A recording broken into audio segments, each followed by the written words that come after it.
नील लव विद्या भाग 118 आज आपण बघत आहोत। नील आणि फॅमिली हे पूर्वीच्या घरी तिची माफी मागण्यासाठी गेलेले आणि पूर्वी मॉमला माफ करेल का हे आपण मागील भागात बघितलं। आता पुढे बघू। नीलची मॉम पूर्वी पुढे आपले हात जोडून उभी होती। पूर्वी मनात विचार करत होती, आता काही उपयोग नाही, जे झालं ते बदलता येणार नाही, पण मी असं नाही करू शकत। समोरची व्यक्ती जरी वाईट वागली म्हणून मी वाईट वागणं बरोबर नाही, पण हो, त्या व्यक्तीला तिच्या चुका दाखवणं महत्त्वाचं आहे। मी जी आहे ती या मॅडममुळेच, म्हणून एक प्रकारचा उपकार आहे माझ्यावर।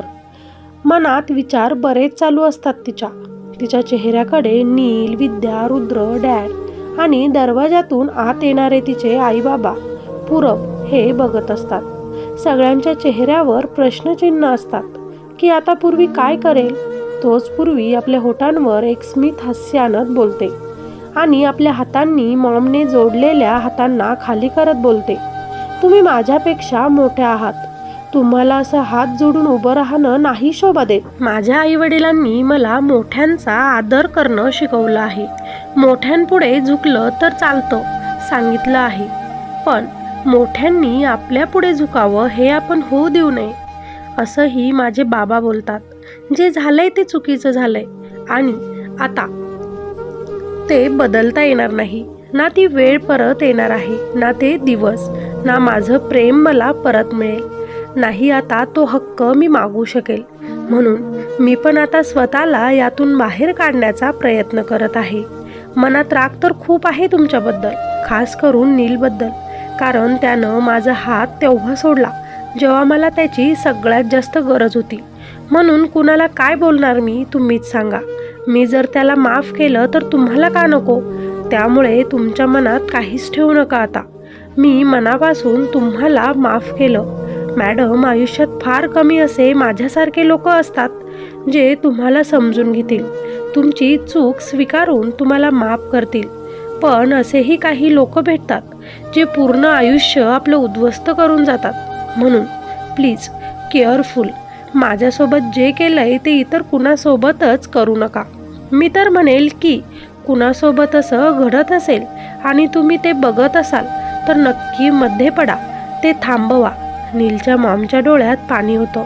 हात अजूनही जोडून ती पूर्वीकडे बघतच होती आणि आत्ताशी खरं मॉमला समजलं होतं की खरंच पूर्वी किती चांगली मुलगी होती आणि उगाच श्रीमंतीच्या लोभापायी मी घरात येणारा हिरा गमावला।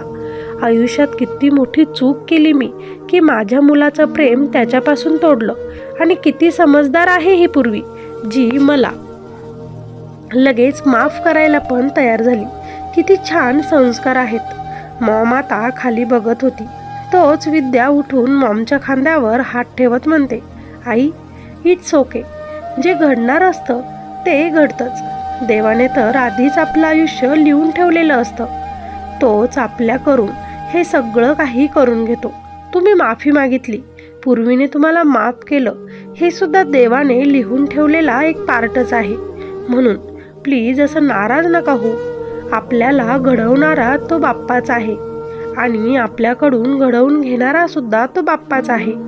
आयुष्यात हे होईल ते होईल, आपल्याला काहीच माहिती नसतं, ते तर आपोआपच घडतं। आता विद्याच्या बोलण्यानं मॉम जरा विचारातून बाहेर आली आणि विद्याच्या हातावर हात ठेवत बोलली, माझा नील तर नशीबवान आहे खूप। जरी त्यानं प्रेम गमावलं, हिरा गमावला, तरी देवानं त्याला दुसरा हिरा म्हणून तुला दिलं। पूर्वीचे आईवडील पण आता आतमध्ये आले होते। आता पूर्वी विद्याला बोलते, विद्या, तू खूप साधी, सिंपल, अगदी माझ्यासारखी आहेस, पण तुझ्याकडे आज ते आहे जे कधीतरी मला हवं होतं। म्हणून ह्या सगळ्या गोष्टींना खूप जप। पैसा, नाव कमवायचं आहे, बाहेर शिक्षण घ्यायचं आहे, ह्या नादात ह्या सगळ्यांना गमावू नकोस। आणि हो, मी तुझ्या कुठल्याच कामात आता अडथळा आणणार नाही ना। आता मी नीलला तुझ्यापासून दूर करण्याचा प्रयत्न करेल। विद्या, तू खूप चांगली आहेस, पण हो, मी सांगेल यापेक्षा जास्त चांगलं राहू नकोस। आपला सेल्फ रिस्पेक्ट जप आणि खास करून याची जास्तच काळजी घे ज्याची मी घेऊ शकले नाही। पूर्वी नीलकडे बघत बोलते, विद्या पण आता पूर्वीच्या हातावर हात ठेवते आणि बोलते, पूर्वी सॉरी, मी तर तुला आता पूर्वी दिदीच बोलेल. खूप खूप थँक्यू, इतक्या कमी शब्दात मला इतकं काही तू समजावून सांगितल्याबद्दल. मी हे सगळं काही लक्षात ठेवेल आणि काळजी पण घेईल त्याची, अगदी स्वतःपेक्षाही जास्त. विद्या आता नीलकडे बघत तिला बोलते, पण पूर्वी दिदी, तू सुद्धा तुझ्या आयुष्यात आता पुढे जा, लग्न कर, खुश राहा. तेव्हाच माझा नील यातून बाहेर पडेल, खुश राहील की तू तुझ्या आयुष्यात खुश आहे. आता पूर्वी हसते आणि बोलते, हो, तेच ठरवलं आहे मी, की मी पण माझी लाईफ एन्जॉय करणार, पुढे जाणार. पण त्यासाठी मला एक खूप महत्त्वाचं काम करायचं आहे. पूर्वी नीलकडे जात बोलते. नील लगेच विचारतो, हो बोल ना, तू तर आज मला खूप मोठ्या गिल्टमधून बाहेर काढलं आहे. तू जे म्हणेल ते मी आता करेल. पूर्वी छान स्माईल चेहऱ्यावर आणत बोलते, पूरब, रूममध्ये एक बॅग ठेवली आहे, ती घेऊन ये. ओके म्हणत पूरब ती बॅग घेऊन येतो. आता विद्या आणि मॉम एकामेकींकडे बघतात. नील, रुद्र पण एकमेकांकडे बघतात. अनु तर पुढे होत लगेचच पूर्वीला हाताला पकडून मागे खेचत बोलते, ओय, काय आहे हे? माफ केले हे समजत आहे मला, पण ही बॅग घेऊन विद्याची सवत म्हणून घरात येऊन राहण्याचा विचार तर नाही ना? हळूहळू अनु तिच्या कानात पुटपुटली. पूर्वी हसूनच तिला बोलते, गुड आयडिया आहे ग अनु, पण आता मला इंटरेस्ट नाही यात. पूर्वी राकेशचं बोलणं आठवतच बोलते, मग आता ज्यानं वाचवलं आहे काल त्यात इंटरेस्ट आहे वाटतं. दोघी पण आता हसतात. पूर्वी बोलते, अनु थोडा वेळ शांत राहा, महत्त्वाचं काम करू दे. रुद्र पण अनुसारखं विचार करतच होता मनात ती बॅग बघून. आता पूर्वी ती बॅग आपल्या हातात घेते आणि पुढे येते. नील समोर येत म्हणते, मी तुला फ्री केलं काल, तुला माझ्या मनातून पण फ्री करण्याचा प्रयत्न काल सुरूच केला मी. लवकरात लवकर करेल, पण त्यासाठी तुला माझी एक मदत करावी लागेल. नील लगेचच तिला बोलतो, हो बोल ना, मी करेल मदत. पूर्वी त्याला हाताला धरून पुढे बॅग जवळ आणते आणि म्हणते, नील, यात आपण ज्या दिवशी भेटलो तेव्हापासून तर ज्या दिवशी वेगळं झालोय तेव्हापर्यंत सगळं काही आहे, जे मी जपून ठेवलं आहे. जीवापलीकडे मी या वस्तूंना जपलंय. तू नव्हता सोबत तेव्हा, पण तुझ्या या सगळ्या वस्तूंमध्ये मी तुला अनुभवले होते. पण आता जर तू दुसऱ्या कुणाचा तरी आहे तर माझा पण या गोष्टींवर आता हक्क नाही. म्हणून हे तू आता तुझ्यासोबत घेऊन जा, म्हणजे मी पण पूर्ण फ्री. मला पण दूर कर तुझ्या आठवणींपासून. नकोय मला हे आता, बस. नील पूर्वीकडे बघतो. त्याच्या नजरेसमोरून पटापट त्यांचा आणि पूर्वीचा पास्ट फिल्मप्रमाणे जाऊ लागला. त्याला पण दुःख झालं, पण यातून बाहेर पडायचं म्हटलं तर हे करावंच लागेल हा विचार करून त्यानं त्या बॅगला स्वीकारलं. विद्या आता त्याच्याकडे बघत होती. नील बॅग घेऊन उभा होता. पूर्वीने आता आपले हात जोडत सगळ्यांना माझ्याकडे आले, मला पण फ्री केलं म्हणून आभार व्यक्त केलं. तोच रुद्र लग्नाचं आमंत्रण तिला देतो आणि बोलतो, जितकी वाटली तितकी वाईट नाहीस तू, खूप चांगली आहेस आणि मी पण सगळ्यांच्या वतीनं माफी मागतो. आणि जर तू आमच्या लग्नाचे फंक्शन अटेंड केले ना तर मी समजेल तू माझ्या दादाला, माझ्या मॉमला, आम्हा सगळ्यांनाच माफ केलं. अनु पण म्हणते, हो पूर्वी, नक्की ये हं. आता पूर्वी बोलते, ओके मी येईल, काळजी करू नका. आता नील आणि त्याची फॅमिली पूर्वीच्या फॅमिलीला इन्व्हाइट करून आपल्या घरी निघतात. आज तर पूर्वीचा मूड बघून तिचे आईबाबा पण खुश होतात. पूर्वी पण खूप खुश असते की ती फायनली आता पुढे जाऊ शकणार आहे. ती पण स्वतःचा विचार करू शकणार. तिच्याही आयुष्यात आता प्रेम येणार. विचार करत करत ती आपल्या रूममध्ये येते. आज तिचा रूम पण तिला मोकळा मोकळा वाटत होता, आठवणींपासून मुक्त. किती छान लाईफ असते, मी किती वेडी आहे विचार करत होते. पूर्वी बेडवर पडते आणि तिला राकेश आठवतो. तोच तिचा मोबाईल वाजतो. राकेशचा फोन बघून ती गालातच हसते आणि फोन रिसीव्ह करते. हॅलो, तिकडून राकेश बोलतो. ही मात्र तिच्याच विचारात हरवते. तोच राकेश तिला बोलतो, पूर्वी मॅडम, काय तुम्ही माझा तर विचार करत नाहीत ना? तेव्हा त्याचं बोलणं ऐकून ती जरा शुद्धीतच येत बोलते, हो. तो बोलतो, काय खरंच? ते नाही, ती अडथळत बोलते. दोघं पण हसतात. पूर्वी राकेशला बोलते, थँक्यू. आज तुझ्याचमुळे मी हे सगळं करू शकले. तुझ्याचमुळे मला जीवनाचा खरा अर्थ समजला आहे. आयुष्य काय आहे, कसं जगायचं, सगळं काही तुझ्याचमुळे समजलं. म्हणून परत एकदा थँक्यू. राकेश लगेच बोलतो, जरा जास्त तारीफ करत आहात पूर्वी मॅडम तुम्ही. बस झालं. माझी तारीफ कधी इतकी कोणी केली नाही आजपर्यंत. मी केली ना आता.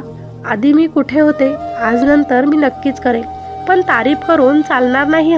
मला ट्रीट हवी आहे. राकेश हसूनच तिला बोलतो, ओके ओके, नक्की. चल, कुठे आणि कधी पाहिजे ते सांग मला, मी नक्की देईन. राकेश तिला बोलतो, अरे मजाक केला आहे मी. पण तुम्ही म्हणत आहात तर एक दिवस मी नक्कीच मागेल ट्रीट. का? आता का नको? तिनं त्याला विचारलं. अरे ते काय आहे ना, लग्नाचा विचार करत आहेत घरचे, त्यामुळे सध्या मुली बघणं सुरू असतं. आजही आणि उद्या पण एक मुलगी बघायला जातोय, म्हणून थोडं बिझी आहे. अच्छा, ओके ओके. तिनं थोडं नाराज होतच बोललं. म्हणजे लग्न करतोयस तू? तिनं परत न राहावून त्याला विचारलं. हो, विचार करतोय मी. माझी पण स्टोरी सांगितली आहे ना मी तुम्हाला. त्यानं तिला सांगितलं. हो, पण जरा विचार करून कर मुलगी पसंत. ती जरा खोटं खोटं हसतच त्याला बोलली. हो हो, ते तर होईलच सगळं. पण तू पुढे जाण्याचा विचार केला हे पण खूप छान झालं. आता दोघं पण बराच वेळ एकामेकांसोबत बोलत होते. दोघांना खूप छान वाटत होतं एकामेकांसोबत बोलून.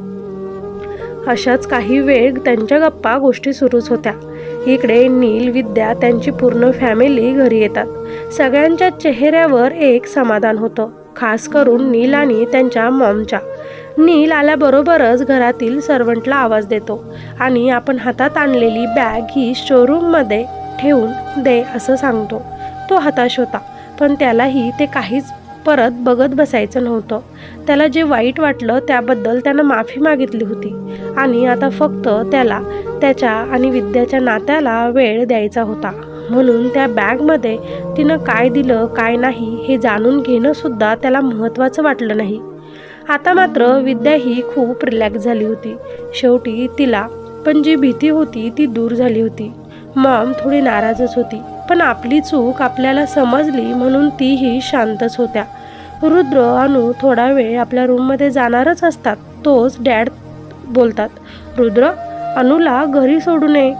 तिच्या घरून फोन आला होता. ज्वेलरी सिलेक्ट करायची आहे लग्नाची. अरे यार डॅड. रुद्र आपला चेहरा पाडतच त्यांना बोलतो. अनु लगेचच जागीच गालात हसते. नील पण त्या सगळ्या गोष्टींमधून बाहेर येतो आणि म्हणतो, अरे रुद्र, काय झालं? अनु काही दिवसांनी आपलीच तर होईल, इतकं काय चेहरा पाडतो आहेस? आता रुद्र बोलतो, हो दादा, ते पण ठीक आहे. त्यांच्या गप्पा गोष्टी चालतात. तोपर्यंत विद्या पटकनच चहा कॉफी बनवून आणते. मस्त सगळे आज खूप दिवसांनी नाही तर खूप वर्षांनी असं कुठलंही घरात टेन्शन नाही, सगळे आनंदी असे बसलेले होते. विद्या पण फार खुश होती. इकडे मात्र पूर्वी पण खुश होती आता राकेशसोबत बोलून. पण तिच्या मनात अजून त्याच्याबद्दल काहीही नव्हतं. फक्त एक चांगला मित्र म्हणून ती त्याला बघत होती. पण तीही आता आपल्या भविष्याचा विचार करत होती. मी कधी एकदा सेटल होईल. माझ्या आयुष्यात कधी खरं प्रेम मला भेटेल. मी परत कधी एकदा प्रेमात पडेल. हेच विचार तिच्या मनात काहूर मांडत होते. पण आता तर अशा विचाराने सुद्धा तिच्या चेहऱ्यावर खूप सारी लाली पसरत होती. आयुष्यात प्रेम करायचंय, आयुष्यात प्रपोज करायचंय, बरेच विचार ती करत होती. आणि तिला असं खुश बघून तिचे आईवडील खूप खुश होतात आणि तिचे बाबा तर डोळ्यात पाणी आवरतच होते. आई त्यांना समजावत होती, पण आपल्या मुलीनं जो निर्णय घेतला त्यावर त्यांना तिचा अभिमान होता. आणि पूर्वी जेव्हा आपल्या आईबाबांना बघते, धावतच येऊन त्यांच्या गळ्यात पडते. आपण जे वागलो आहे काही दिवसांपूर्वी त्यासाठी ती क्षमा मागते आणि आईवडील पण तिला माफी देतात. आणि आता आम्हाला तुझे लग्न करायचं सौभाग्य दे असं म्हणतात. काही तू लग्न करशील असाही प्रश्न तिला विचारतात. तुझ्यासाठी स्थळ शोधू असं बाबा विचारतात. हो, मी तयार आहे बाबा. ती पण खाली मान घालून त्यांना बोलते आणि लाजूनच आपल्या रूममध्ये निघून जाते. सगळे आता तिला हसतात. सगळीकडे आता खुशालीचे वातावरण आहे. सगळेच काही खुश आहे. रुद्र अनु पण लग्न करतील, तेही हॅपी फॅमिली राहतील. इकडे नील विद्या पण परफेक्ट कपल म्हणून राहतील. राकेश पण त्याच्या आयुष्यात आता पुढे जातोय, तर पूर्वी पण तिचा पास्टला विसरून पुढे जात आहे. म्हणून आता ही स्टोरी आपण इथेच एंड करू असं मला वाटत आहे. तुम्हाला काय वाटतं मला नक्की कॉमेंटमध्ये सांगा. आणि खूप दिवस स्टोरी टाकायला जमलं नाही आणि म्हणून मला तुम्ही समजून घेतल्याबद्दल खूप खूप धन्यवाद. खरं तर माझी तब्येत ठीक नसल्यामुळे मला स्टोरी टाकायला लेट झालं. चला, स्टोरी आवडली असेल तर लाईक नक्की करा, कॉमेंट करून नक्की सांगा दुसरी स्टोरी ऐकायला आवडेल का. आणि चॅनलवर नवीन असाल तर आपल्या चॅनलला सबस्क्राईब करायला अजिबात विसरू नका. भेटूया नेक्स्ट व्हिडिओमध्ये. तोपर्यंत सगळ्यांनी आनंदित राहा, खुश राहा आणि हो, समजून घेतल्याबद्दल परत एकदा आभार.